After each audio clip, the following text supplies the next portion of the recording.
আসসালামু আলাইকুম। আমি আবারও চলে এসেছি নতুন একটি পিঠার রেসিপি নিয়ে।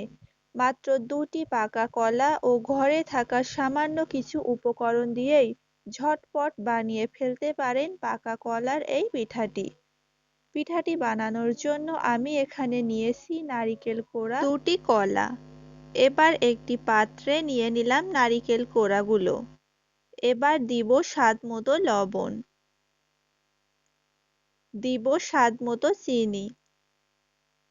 এবার নিয়ে নিব ২টি পাকা কলা।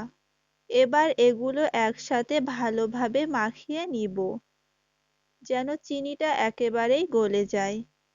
পাকা কলা যেহেতু মিষ্টি, তাই এখানে চিনির পরিমাণ একটু কমই লাগে। ভালোভাবে মাখানো হয়ে গেলে এখানে দিয়ে দিব ১ কাপ চালের গুঁড়া।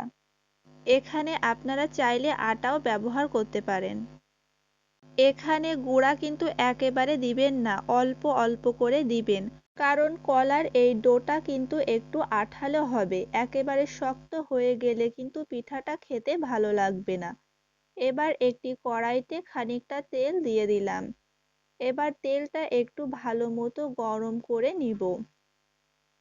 এবার এখানে দিয়ে দিব মাখিয়ে রাখা সেই ডোটা। হাত দিয়ে এভাবে করে দিয়ে দিব। তেলটা কিন্তু অতিরিক্ত গরম করতে যাবেন না, তাহলে আবার পুড়ে যেতে পারে। এই পিঠাটা কিন্তু আপনারা দুভাবে বানাতে পারেন।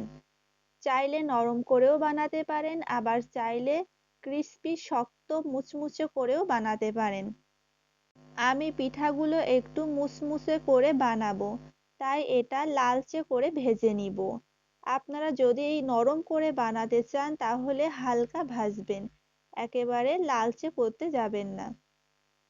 পিঠাটা বানানোর সময় অবশ্যই চুলায় জালটা মিডিয়াম আঁচে রাখবেন, না হলে দেখা যাবে ভিতরটা কাঁচা থেকে যাবে এবং ওপরটা হয়ে যাবে।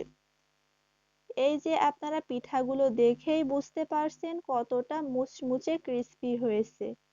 এভাবে আমি সবগুলো পিঠা চুলায় দিয়ে একে একে সুন্দর মতো ভেজে নিব। এভাবে কিন্তু আপনারাও অল্প সময়ে অল্প খরচেই বানিয়ে নিতে পারেন এমন সুন্দর মজাদার পিঠা। এই পিঠাটা কিন্তু ২৪ ঘন্টাই মুচমুচে থাকে। পিঠাগুলো কিন্তু দেখতে যতটা সুন্দর, খেতে কিন্তু তার থেকেও বেশি মজার। ভিডিওটা ভালো লাগলে অবশ্যই একটি লাইক, কমেন্ট, শেয়ার করবেন। পুরা ভিডিওটা দেখার জন্য ধন্যবাদ সবাইকে। আজকে এখানেই বিদায় নিচ্ছি। আল্লাহ হাফেজ সবাইকে।